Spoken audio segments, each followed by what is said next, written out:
Irmãos, a introdução para as crianças vai servir de introdução para vocês também, tá? Vão se habituando, muito provavelmente esse vai ser o modelo que a gente vai trabalhar com as crianças na igreja.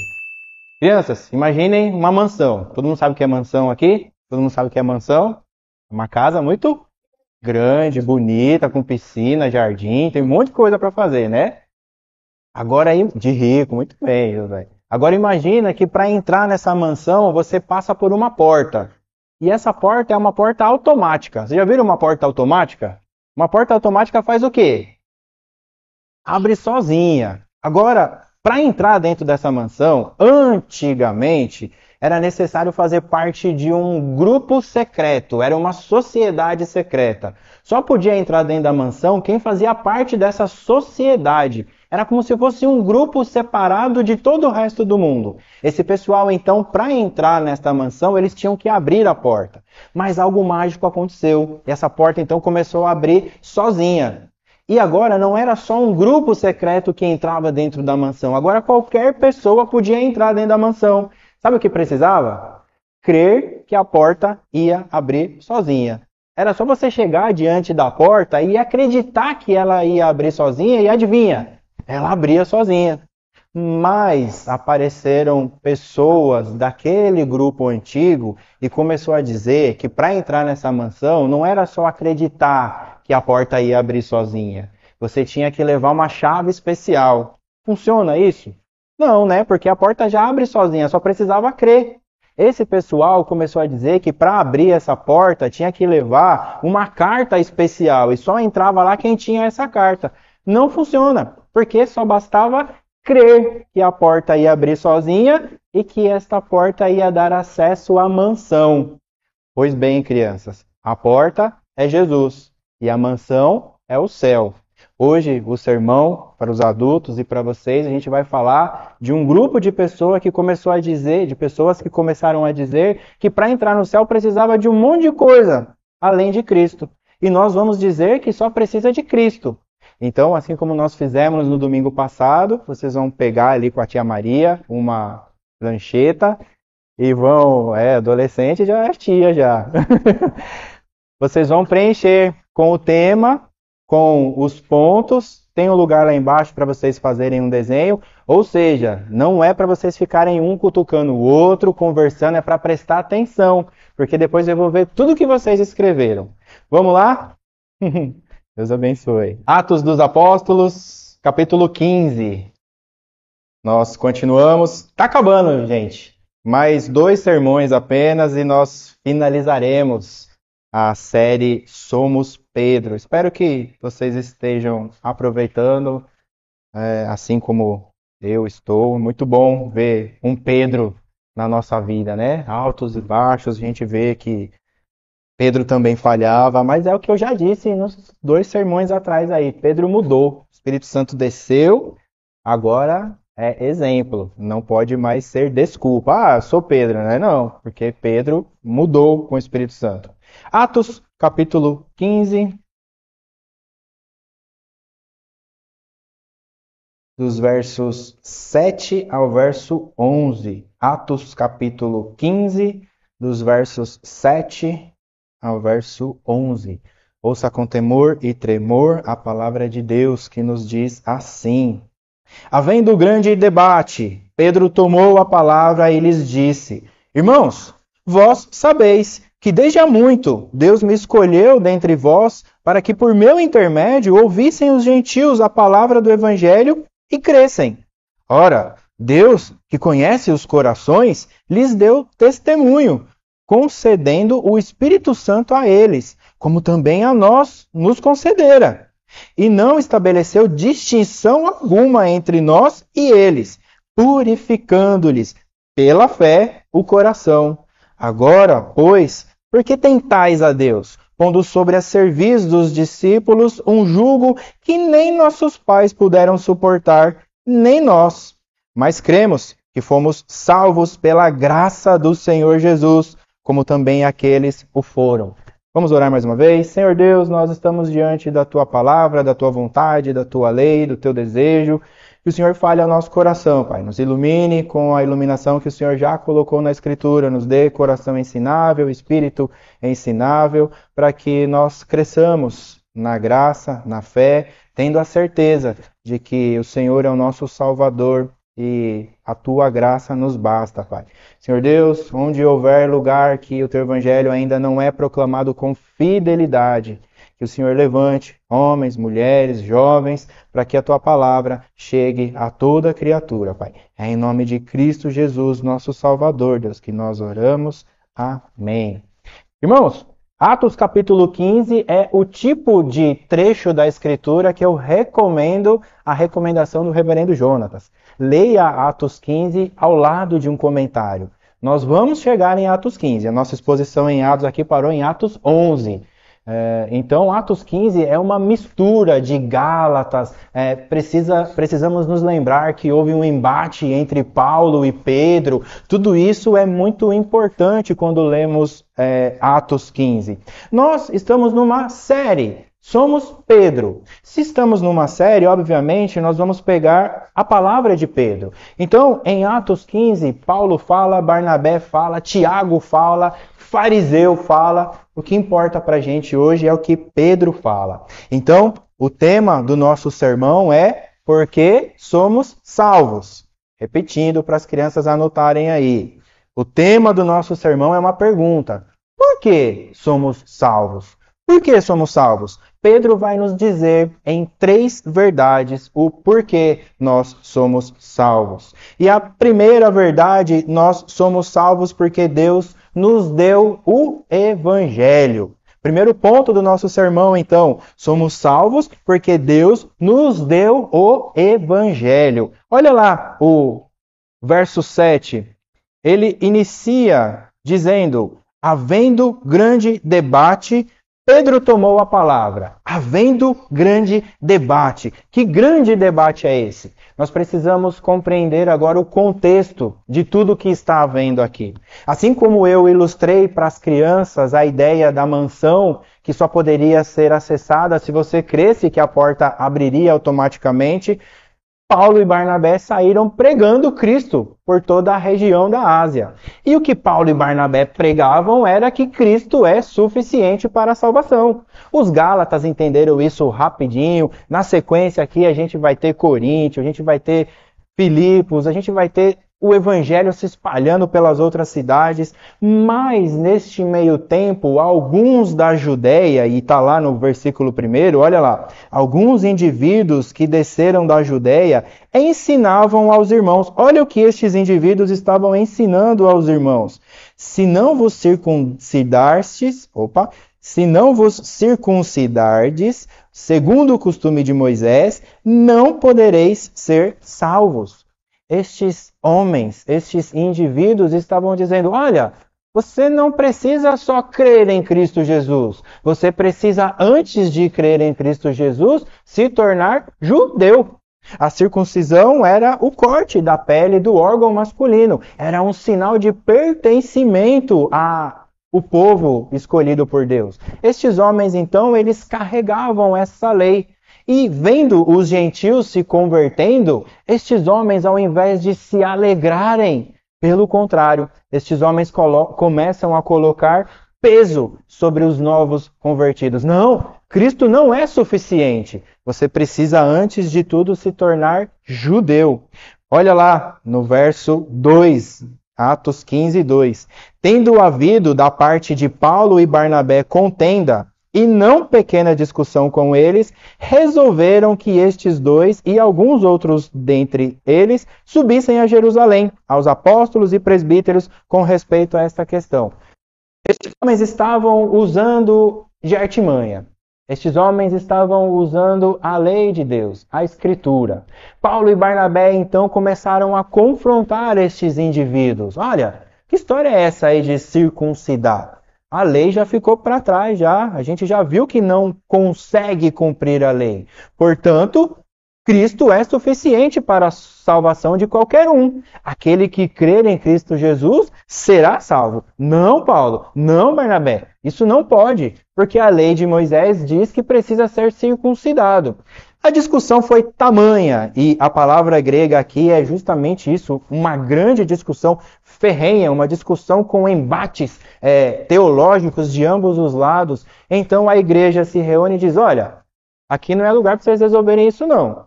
Vamos fazer o seguinte, vamos lá para a sede. Lá vai ter um conjunto de apóstolos, lá vai ter presbíteros, lá vocês vão levar as questões serão discutidas e lá então vocês vão resolver este problema. Nós estamos falando aqui de fariseus. Olha lá o verso 5. Olha que curiosidade e que beleza. Insurgiram-se, entretanto, alguns da seita dos fariseus, que haviam crido, dizendo, é necessário circuncidá-los e determinar-lhes que observem a lei de Moisés. Olha que curioso, fariseus que haviam crido. Opa, estamos falando aqui de doutores da lei, conhecedores do Antigo Testamento, que creram em Cristo Jesus. Ou seja, estamos falando de salvos. Mas estamos falando de fariseus que creram em Cristo Jesus, que ainda estão presos à velha lei de Moisés. Eles se tornaram cristãos, mas não deixaram de ser fariseus. Eles ainda acham que é necessário fazer algo para que alguém seja salvo. Curioso como isso foi escrito ali pelo ano 100 e ainda hoje isso é atual. Hoje nós temos aqueles que creram, mas que ainda acham que precisam fazer algo para serem salvos. Ainda hoje há quem acredita que Cristo não é suficiente, que eu preciso de Cristo e fazer a barba, que eu preciso de Cristo e usar saia, que eu preciso de Cristo e dar o dízimo, que eu preciso de Cristo e estar em uma igreja. É pesado demais isso. Quando Jesus sobe aos céus, ele nos dá uma ordem, proclamar o evangelho, porque todo aquele que crê e ser batizado vai ser salvo. Cristo não colocou peso, Cristo tirou o peso. Vinde a mim, os que estão cansados e sobrecarregados. Então, nós temos aqui no verso 7, havendo grande debate. Todos os conhecimentos do Antigo Testamento enraizado nos fariseus e todo o conhecimento da caminhada com Jesus, de Paulo, Barnabé, dos apóstolos e dos presbíteros. Então, nós estamos diante de um debate curioso.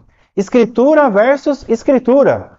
Tanto os fariseus caminhavam dizendo que a lei mandava fazer isso, isso e isso, aqueles que andavam com Cristo Jesus estavam dizendo, não, agora não precisa mais fazer isso, isso e isso. Não dá para a gente dizer que aqui não estava havendo um debate de gigantes. Por quê? Ambos os lados estavam apresentando provas da Escritura. Os fariseus apresentavam o Antigo Testamento, os apóstolos, os presbíteros, Paulo e Barnabé apresentavam a experiência de caminhar com Cristo Jesus, que depois viraria o Novo Testamento. Ou seja, uma guerra de gigantes. Levanta-se então Pedro, é o que o verso 7 diz. Pedro então toma a palavra e lhes diz. Pedro toma a palavra. Que medo, né? Calma. Não é aquele Pedro que nós estamos acostumados a lembrar. Não é o Pedro que negou Cristo 3 vezes, não é o Pedro que se atreveu a ir até Cristo Jesus andando por sobre as águas, não é aquele Pedro que mudou de assunto diante do Monte da Transfiguração. Não. Estamos falando de um Pedro transformado, cheio do Espírito Santo. Pedro já não é mais aquele que sai falando à torta e à direita. Pedro agora ele relembra um fato extraordinário que havia acontecido há cerca de uns 10 anos atrás. Na verdade, para a gente aconteceu semana passada, no último sermão. Pedro ele está relembrando os ouvintes desta assembleia que Pedro havia sido o escolhido de Deus para falar com os gentios. E Pedro tem voz aqui, porque Pedro não só vai contar um fato de ter ouvido, Pedro vai contar um fato que ele mesmo presenciou. E como muda a história? Quando a gente ouve alguma coisa que é contada, não acredito não que você pegou um peixe desse tamanho. Não, fulano de tal estava comigo, pergunta para ele. E aí você vai lá e pergunta para fulano de tal, não, é verdade, pegou mesmo um peixe desse tamanho. Como é que aquele que presencia o fato é capaz de dizer com toda segurança que realmente aconteceu? Pedro, então, ele está relembrando estes homens da conversão do soldado, o centurião Cornélio, lá no capítulo 9 de Atos, que nós vimos na semana passada. Pedro, então, brilha. Olha só, verso 7. Pedro tomou a palavra e lhes disse: Irmãos, vós sabeis que desde há muito Deus me escolheu dentre vós, para que por meu intermédio ouvissem os gentios a palavra do evangelho e crescem. Pedro diz: Vós sabeis que há muito Deus me escolheu para pegar aos gentios. Gênio! Pedro aqui, de fato, está cheio do Espírito Santo. O que Pedro está dizendo aqui é o seguinte: olha, dentre todos estes que estão aqui, Deus escolheu a mim para ir falar do Evangelho, de Cristo, da salvação aos gentios. Eu fui o escolhido e assim eu fiz. Nós acompanhamos lá em Atos 10. Pedro estava todo confuso com a visão, lençol que desce, animal para todo lado, a voz do Senhor dizendo: Pedro, mata e come, e sobe o lençol, e Pedro coça a cabeça, e desce o lençol de novo, cheio de animais. Pedro, mata e come. Não, Senhor, jamais eu toquei em algo impuro. Pedro, não me atrapalha, Pedro, mata e come. Pedro então começa a lembrar de tudo o que acontece lá em Atos capítulo 10. De novo, muito provavelmente isso havia acontecido há uns 10 anos atrás. Pedro então lembra estes homens que ele foi aquele que foi até Cesareia. Olha, eu não queria ir, mas durante a minha visão, 3 homens apareceram à porta do curtidor de couro e o Espírito Santo disse: Pedro, segue estes homens. E aí eu vou fazer o quê? O Espírito Santo pediu para eu seguir, então eu segui. Pedro sabia o que ia acontecer ao chegar à casa de Cornélio? De jeito nenhum. Tanto é que lá em Atos 10, 29, ele pergunta: Cornélio, o que eu estou fazendo aqui? E aí vem a resposta, em Atos 10, 33. Agora, pois, estamos todos aqui, na presença de Deus, prontos para ouvir tudo o que te foi ordenado da parte do Senhor. Pedro, fala tudo o que Deus disse que era para você dizer para nós. O que Pedro está dizendo nesta reunião é o seguinte: naquele dia, dentre todos os homens da face da terra, Deus escolheu a Pedro para levar a salvação de Cristo a um novo povo. E esse povo, ao ouvir de Cristo, creu. Glória a Deus! Este povo, novo povo, somos nós, somos os gentios. Você é salvo, então, em primeiro lugar, porque você é um pecador miserável e precisa desesperadamente da glória de Deus. Só que para que você saiba que você é um pecador miserável que precisa desesperadamente da glória de Deus, é preciso que você ouça o Evangelho, a Boa Nova. A Boa Nova diz que todos falhamos e estamos distantes de Deus. Isso nos torna mortos espiritualmente. Mas Deus, sendo rico em misericórdia, nos resgatou por meio do seu Filho, Jesus Cristo. E a ideia de resgate é essa mesmo.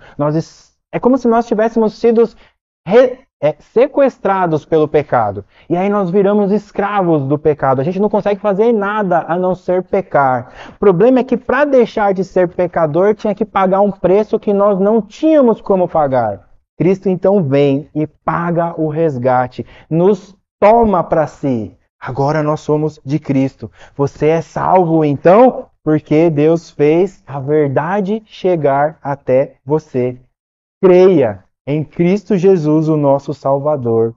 Nós somos salvos porque Deus nos deu o Evangelho. O que é o Evangelho? Saber que somos pecadores e carecemos da graça de Deus. Mas quando Pedro foi para a casa de Cornélio, ele levou alguns judeus junto com ele. Ele sabia que o que ia acontecer ali poderia dar problema. E deu.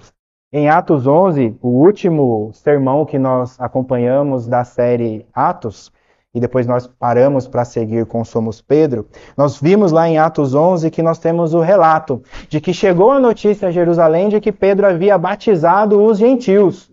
Então eles chamam Pedro. Pedro, senta aqui, vamos conversar. O negócio é esse. Você batizou Cornélio e toda a casa dele? Os soldados que estão nos perseguindo, Pedro, você batizou esses homens? Pedro, então, relembra esses homens. Olha, eu nem queria ir. Foi o Espírito Santo que me obrigou a ir. Eu nem sabia o que eles queriam comigo. Mas olha, quando eu cheguei lá e comecei a pregar Cristo Jesus, vocês não vão acreditar no que aconteceu. Isso nos leva para o nosso segundo ponto. O primeiro ponto, então, é somos salvos porque Deus nos deu o Evangelho. O segundo ponto, somos salvos porque Deus nos deu o Espírito Santo. Somos salvos porque Deus nos deu o Espírito Santo. Verso 8, acompanhe comigo. Ora, Deus que conhece os corações, lhe deu testemunho, concedendo o Espírito Santo a eles, como também a nós nos concedera. Maravilha. O verso começa dizendo que Deus conhece o coração. Ora, Deus que conhece os corações. Ai, como ia ser fácil se a gente tivesse escrito na testa, né? Esse é crente. Ah, esse aqui é sem vergonha mesmo. Esse aqui entrega para Satanás. Ah, esse aqui parece que está lutando. Vamos continuar caminhando com ele. Quão fácil ia ser se na nossa testa estivesse escrito: vai, continua com esse irmão porque ele é crente. Ah, esse aí, ó, esquece. Esse aí pode entregar que está mais preocupado com as coisas do mundo. Na nossa testa não está escrito, mas no nosso coração está. E Deus conhece cada um dos corações, porque Ele mesmo fez, Ele mesmo escolheu, antes da fundação do mundo, escreveu lá, crente. Deus conhece o nosso coração. No nosso coração está escrito, Filho de Deus. Pedro aqui, nessa reunião, lembra aos ouvintes de que ele nem havia terminado de pregar. Lembra lá em Atos 9, quando nós estávamos expondo a Escritura? Pedro então começa a falar, Cornélio diz, Pedro, o anjo disse que era para eu te chamar e você tinha alguma coisa para dizer para nós. Portanto, diga aí, o que é que você tem a dizer? O que Deus mandou dizer para a gente? Entenderam, né? O que Deus mandou dizer. E aí Pedro se lembra de que Jesus sim tinha dado uma ordem. Cairá sobre vós o Espírito Santo e vocês recebereis poder. Para quê? Para serem minhas testemunhas. Pedro, então, imediatamente começa a falar de Cristo a estes homens. Pedro, então, lembra. Eu nem terminei de pregar. Eu estava falando de Cristo ainda, quando de repente cai o Espírito Santo sobre Cornélio e sobre todos aqueles gentios. Aqui é a hora na reunião que todo mundo faz... Oh mesmo, porque não era esperado que o Espírito Santo cairia sobre os gentios, sobre os judeus, tudo bem, nós somos o povo eleito, nós fomos escolhidos, nos deu a lei, mas sobre os gentios, diante de Pedro e diante de todas as testemunhas que Pedro havia levado, Deus derrama o Espírito Santo sobre um novo povo. Assim como em Pentecostes, assim como em Samaria, os gentios também falam em línguas. Assim como em Jerusalém, assim como em Judéia, Samaria, agora os gentios não só falam em línguas, mas os gentios falam as maravilhas de Deus, as grandezas do nosso Senhor. Isso é belo demais.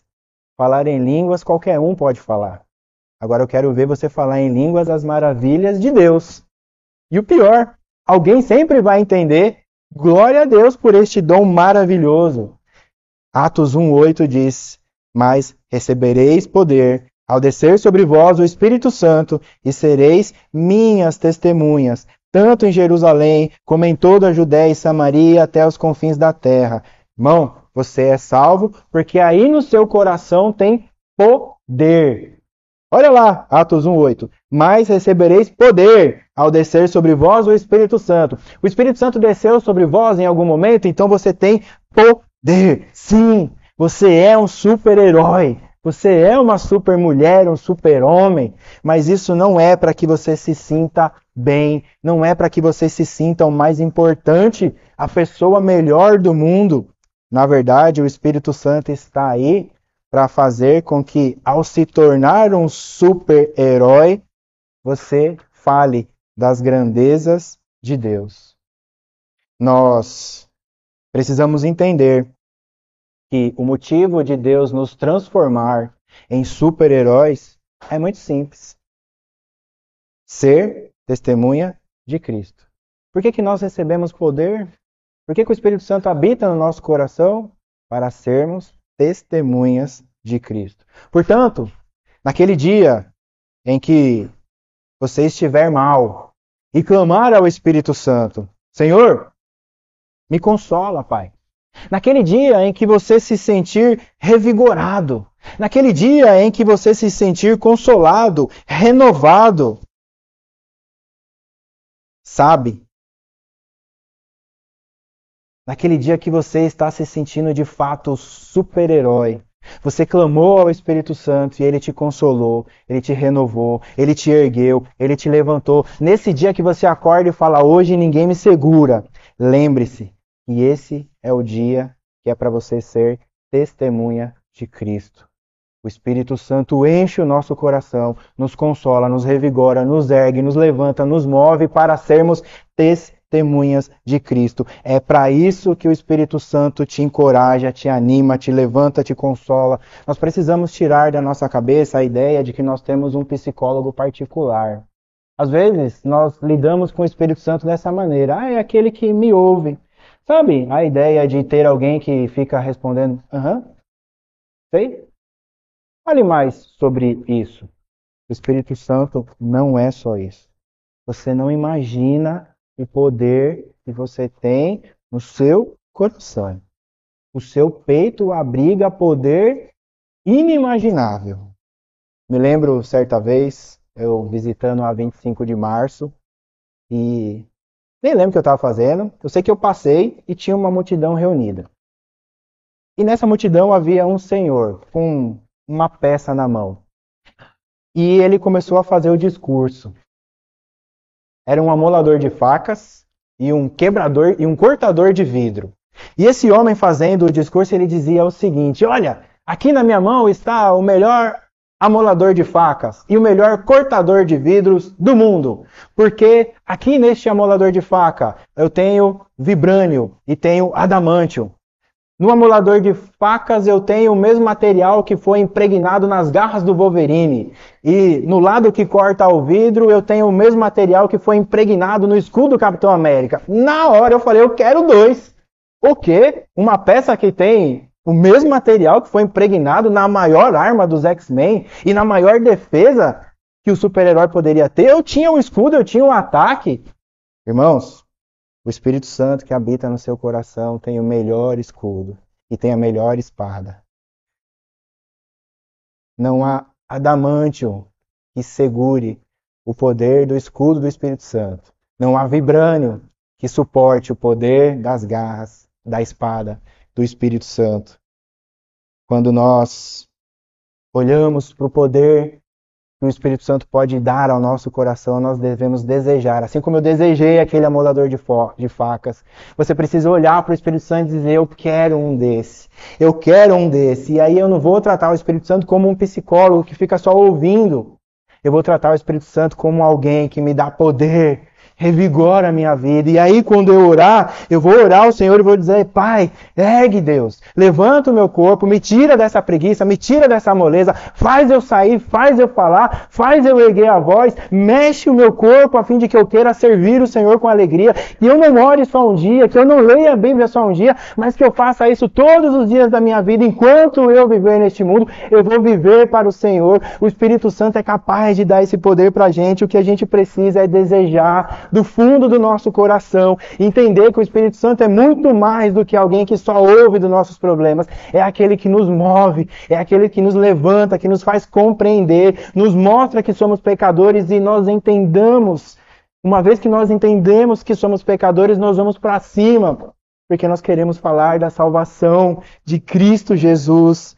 nós devemos desejar ter este poder no nosso coração. Você é salvo, meu irmão, porque Deus te enviou o Evangelho, porque Deus te enviou o Espírito Santo, mas você é salvo também porque Deus te fez igual. Aguinha.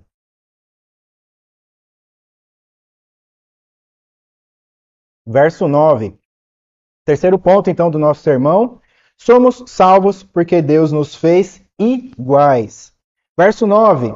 E não estabeleceu distinção alguma entre nós e eles, purificando-lhes pela fé o coração. Deus eliminou a diferença que existia entre judeus e gentios. Eliminou. Eu fico imaginando os sacerdotes dentro do templo quando Cristo Jesus se entrega por nós, se achando o Todo-Poderoso, olhando a cortina que separava o Santo dos Santos do lugar santo, e então quando Cristo Jesus se entrega por nós, aquela cortina se rasga, nos dando livre acesso ao Pai. Acabou a diferença. Acabou. E o que é mais belo no que Pedro está nos dizendo? Pedro não está argumentando biblicamente. Pedro não está dando apenas uma opinião sobre a salvação dos gentios. Pedro está relatando os fatos. E os fatos que são conhecidos de toda Jerusalém. Pedro está dizendo o seguinte: seus cabeçudos, quando eu voltei da Cesareia, vocês não me chamaram aqui para perguntar por que eu batizei Cornélio e toda a casa deles? O que foi que a gente acordou nesse dia? Não foram vocês mesmos que reconheceram os gentios como sendo aqueles que Deus havia escolhido para fazerem parte do corpo de Cristo? Pois bem, Atos 11, 17 e 18 tem a resposta de Jerusalém para Pedro. Pois, se Deus lhes concedeu o mesmo dom que a nós nos outorgou quando cremos no Senhor Jesus, quem era eu para que pudesse resistir a Deus? E ouvindo eles estas coisas, apaziguaram-se e glorificaram a Deus, dizendo: logo, também os gentios foi por Deus conhecido o arrependimento para a vida. Pedro está dizendo assim: eu não estou entendendo. Vocês disseram que os gentios eram salvos e agora vocês estão reclamando, querendo colocar peso sobre a crença dos gentios? Eu não estou entendendo nada. Irmãos, tudo igual. Tudo igual. Hoje a gente não deve um centavo sequer para Israel. Nadinha. Romanos 3:23 vai dizer que todos pecamos e carecemos da glória de Deus. Quando Romanos 3:23 é exposto, isso nos nivela. Ó, tá todo mundo aqui, ó. Aqui embaixo. Tudo pecador miserável. Tem nenhum santo, não. Tem nenhum bom, não. Não tem Israel bom, não tem brasileiro bom, não tem nada bom. Tudo pecador. Tudo pecador. Tem pecador em Israel? Vixe, de monte. Tem pecador aqui no Trindade, Igreja Presbiteriana? Vixe, tem de monte. Tem salvo em Israel? Vixe, tem de monte. Tem salvo aqui no Trindade, Igreja Presbiteriana? Vixe, tem de monte. O que a gente precisa entender é que Deus fez algo maravilhoso na nossa vida. Se o pecado nos nivela por baixo, existe algo que nos separa, que nos deixa santos. O pecado nos nivela sim por baixo, mas algo acontece que nos separa e nos torna santos. Pedro finaliza, olha lá, ainda no verso 9. Purificando-lhes pela fé o coração. Irmãos, purificando pela fé o coração. O que é que purificou o coração dos gentios? O que é que purificou o coração de Cornélio e de todo aquele monte de gente que estava lá? Quando Cornélio estava ouvindo Pedro pregar sobre Cristo Jesus e as maravilhas de Deus, o que foi que Cornélio fez para receber o Espírito Santo? Lembre-se, Pedro nem tinha terminado de pregar ainda. O Espírito Santo desce sobre Cornélio. O que ele fez para merecer isso? Fisicamente, Cornélio não fez absolutamente nada. Nada. O que aconteceu então? O que aconteceu com Cornélio É o que aconteceu comigo, o que aconteceu com você. E o que pode acontecer com você se você ainda não se entregou a Cristo Jesus? O que aconteceu com Cornélio, o que aconteceu com cada crente do mundo é que nós recebemos um presente. Um presente que nós não merecíamos. Efésios 2, de 8 a 9. É o presente que Deus nos dá.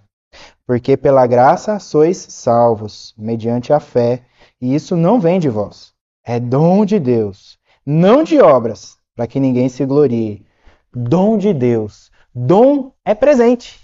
Quando Deus te dá um dom, você que canta, você que toca, você que ensina, você que sabe jogar bem futebol, é um dom, é um presente. O que você fez para jogar bem futebol? O que você fez para tocar? O que você fez para... Presente. Presente. Não é todo mundo que faz essas coisas. Presente. Mas isso não te leva para o céu. Porque senão você podia chegar lá no céu, ô Senhor, eu tocava e ó, aí Deus vai falar assim, ó, não pedi para você tocar nada, pedi para você crer em mim. E essa crença, quem te deu foi eu, porque é presente. Se o pecado nos iguala, a fé nos separa. É a fé que nos separa. É a fé que nos torna santos. Ricardo, o que eu preciso para ter fé? Complicado, né? O que eu preciso para ter fé? Você precisa ouvir. Ouvir o quê, Ricardo? Ouvir sertanejo? Ouvir sermão do Hernandes? Do Hernandes precisa. Mais do que isso, você precisa ouvir a palavra de Deus. Você quer ter fé? Você precisa ouvir a palavra de Deus. Vivendo no mundo, acordando, trabalhando, chegando em casa, tomando banho, jantando, dormindo, acordando, trabalhando, chegando em casa, jantando, dormindo, acordando, trabalhando. Não vai ter fé nunca. Esquece. Não é assim que a coisa funciona. Você precisa ouvir a palavra de Deus. Por isso é que é tão importante guardar o dia do Senhor. Em hipótese nenhuma nós deveríamos perder o dia do Senhor. Porque é aqui que a gente ouve a palavra de Deus. É aqui que nós nos aproximamos de Deus. O pecado nos iguala, mas a fé nos separa. Concluindo o nosso sermão, hoje nós vimos que somos salvos porque Deus nos deu o Evangelho. Nós vimos que somos salvos porque Deus nos deu o Espírito Santo. Nós vimos que somos salvos porque Deus nos fez iguais. Mas ainda temos 2 versos e eu gostaria de aplicar esses 2 versos para a nossa vida. Veja o verso 10, Atos 15, 10. Agora, pois, por que tentais a Deus, pondo sobre a cerviz dos discípulos um jugo que nem nossos pais puderam suportar, nem nós? Irmão, preste atenção no que eu vou te dizer. Não carregue nenhum peso sozinho. Não carregue nenhum peso sozinho. Pedro aqui está dizendo que nem os pais, Abraão, Isaac, Jacó, nem eles conseguiram cumprir a lei. E quando você olha para a Escritura, é isso mesmo. Davi sem vergonha, Abraão mentiroso, Josué fofoqueiro, Sansão mulherengo. Como é que esses homens foram parar no céu, meu Deus do céu? Não tem um que se salva. Irmão, sozinho, sem chance. Ninguém consegue cumprir a lei de Moisés. Talvez você esteja chateado, talvez você esteja preocupado, talvez você esteja triste, sem saber muito bem o que fazer com algum pecado que você esteja tratando. Talvez você esteja lutando contra isso já há algum tempo.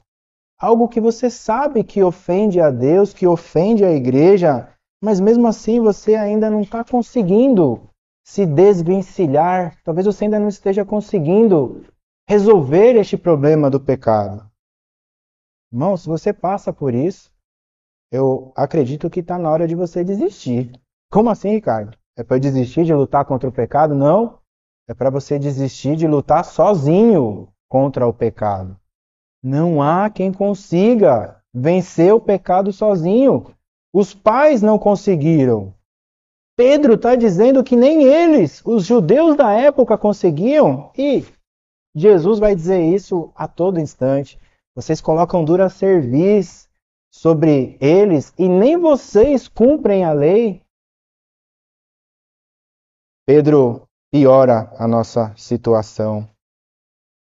Pedro diz que se a gente forçar a barra para resolver o problema do pecado sozinho, nós estamos tentando a Deus. Olha lá, agora pois, por que tentais a Deus? Pedro está dizendo, olha, se você está tentando lutar contra o pecado sozinho, você está tentando a Deus. É pesado isso, porque via de regra a gente acha que consegue. É pesado isso para a nossa vida. O dilema é, quando é que eu vou reconhecer que não dá? Quando é que eu vou olhar para o meu pecado e chegar à conclusão de que já são anos lutando contra isso e eu não estou conseguindo resolver?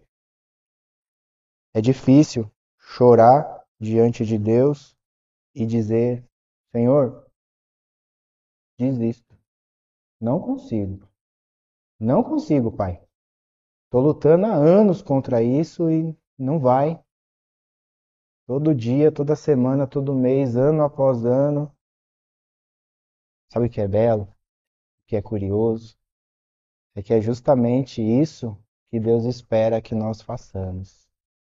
Que nós choremos diante dele, falemos, Senhor, não dá para mim não. Não consigo. Eu dependo do Senhor. Mateus 11, de 28 a 30 vai dizer, Vinde a mim, todos os que estáis cansados e sobrecarregados, e eu vos aliviarei. É para a gente lutar sozinho? Se é Cristo que alivia o nosso pecado, tomai sobre vós o meu jugo e aprendei de mim, aprenda de Cristo. Porque sou manso e humilde de coração, e achareis descanso para a vossa alma, porque o meu jugo é suave e o meu fardo é leve. O peso da lei é pecado demais para nós. A gente idolatra, a gente não guarda o dia do Senhor, a gente escandaliza o nome de Deus na rede social, na nossa família, na escola, no trabalho, pagando conta. Toda hora tem alguém olhando pra gente dizendo assim, para ser crente igual esse daí, eu prefiro viver no mundo. A gente vive fazendo isso. A gente mente, a gente rouba, a gente adultera. Não dá para cumprir. Isso é motivo para viver de qualquer jeito? De jeito nenhum. Você acha que isso é motivo para viver de qualquer jeito? Você não entendeu o que é o Evangelho. Você não entendeu o preço que foi pago para que você descansasse no Senhor. Não fique com este peso sobre os seus ombros. A Escritura diz que quando sou fraco é que sou forte. Enquanto você estiver se achando forte, aí você vai achar que tem lá o vibrânio e o adamantio. Ah, eu luto com as minhas armas. Esquece. Como é que você pode ser forte então? Verso 11 responde pra gente, olha lá. Mas cremos que fomos salvos pela graça do Senhor Jesus, como também aqueles o foram. Irmãos, não confunda, presta atenção, não confunda ser salvo de graça com ser salvo pela graça. De fato, você está recebendo o Evangelho de graça. De fato, você recebe o Espírito Santo de graça. De fato, você se tornou filho ou filha de Deus de graça. Mas você precisa entender que nada disso foi de graça. Lucas 23, de 44 a 46, nos diz: Já era quase a hora sexta, e escurecendo-se o sol, houve trevas sobre toda a terra até a hora nona. E rasgou-se pelo meio o véu do santuário. Então Jesus clamou em alta voz: Pai, nas tuas mãos entrego o meu espírito. E dito isto, expirou. O grande problema das coisas gratuitas é a falta de valor daqueles que as recebem. Quando a gente recebe alguma coisa de graça, a gente trata de qualquer jeito. A você que já se entregou a Cristo, você que já professou a sua fé, não ouse não dar valor ao Evangelho. Não ouse não dar valor ao Espírito Santo. Não ouse não se considerar um filho de Deus. Você carrega sobre si um peso por demais pesado. Ser filho de Deus é peso, mas é um peso que o Espírito Santo nos ajuda. Faça valer na sua vida. Faça valer a pena cada gota do sangue de Cristo Jesus que foi derramado por você. Assuma todo o poder que o Espírito Santo pode dar ao teu coração. Seja testemunha de Cristo Jesus. Larga de moleza, larga de brincar de ser crente. Não dá para viver desse jeito não. Até quando? Aí o homem volta, e aí vai olhar para você e vai dizer assim, ó, nunca te vi. Por quê? Porque você não usou o poder que você tem no seu coração. Então usa. O Espírito Santo está dentro de você para te tornar forte, para te tornar filho de Deus. Ele nos prometeu que estaria conosco até a consumação dos séculos. A você que ainda não se entregou a Cristo Jesus, saiba que o único peso que você vai ter que carregar para o resto da sua vida é que você não pode fazer nada para ser salvo. Ó, que maravilha! Para você que não batizou ainda, para você que não se entregou a Cristo Jesus, para você que ainda não chorou, não reconheceu que é miserável pecador e depende do Espírito Santo, de Deus, de Jesus. Olha só, o único peso que você vai carregar para o resto da sua vida é saber que você não pode fazer nada para mudar isso. Quem pode mudar isso na sua vida é Cristo Jesus, nosso Salvador. Aquele que foi prometido e foi separado antes da fundação do mundo. Está tudo sob controle. Se você está aqui hoje ouvindo do Evangelho, é porque o Espírito Santo já está trabalhando no seu coração. É porque muito provavelmente você já é filho de Deus. Falta só um totozinho. É só reconhecer. Você precisa de Cristo Jesus para a sua vida. Quando você sabe que você não pode fazer nada para ser salvo, é a melhor coisa do mundo. Porque se a nossa salvação dependesse de nós, coitados. Um dia a gente ia estar no céu, outro dia a gente ia estar no inferno. Mas é Deus que nos deu um presente, que nos salvou. E Deus é eterno. E nós seremos eternos ao lado dele, glorificando ele para todos sempre. A você, então, que não conheceu Cristo Jesus ainda, considere ouvir mais deste evangelho que é dado gratuitamente. Considere ganhar um presente que é o Espírito Santo que vai te transformar num super-homem, numa super-mulher. E considere ser um filho de Deus. Eu queria terminar não com uma oração, ou melhor, com uma oração, mas uma oração do apóstolo Paulo, Efésios 3:20. Efésios 3:20 para a gente encerrar o nosso culto.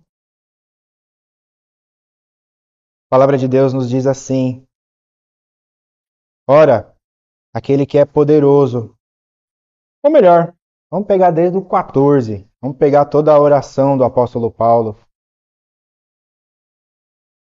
Por que é que nós somos salvos? Está aqui Paulo orando por nós.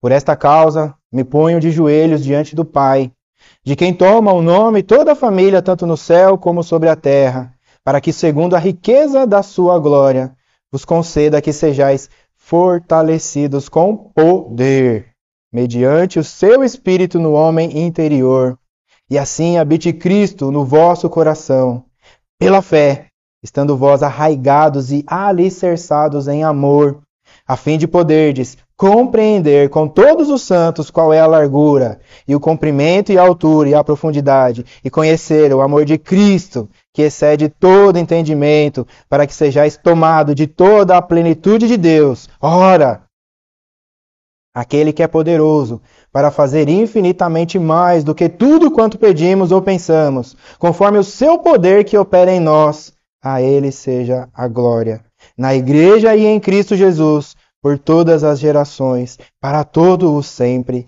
Amém. Paulo está repetindo Pedro aqui. Poder do Espírito Santo, para que você seja filho de Deus, reconheça que é pecador e haja. Vamos para cima. Luta contra esse pecado. Sozinho não, mas com o Espírito Santo, com Cristo Jesus nos acompanhando. Vamos orar?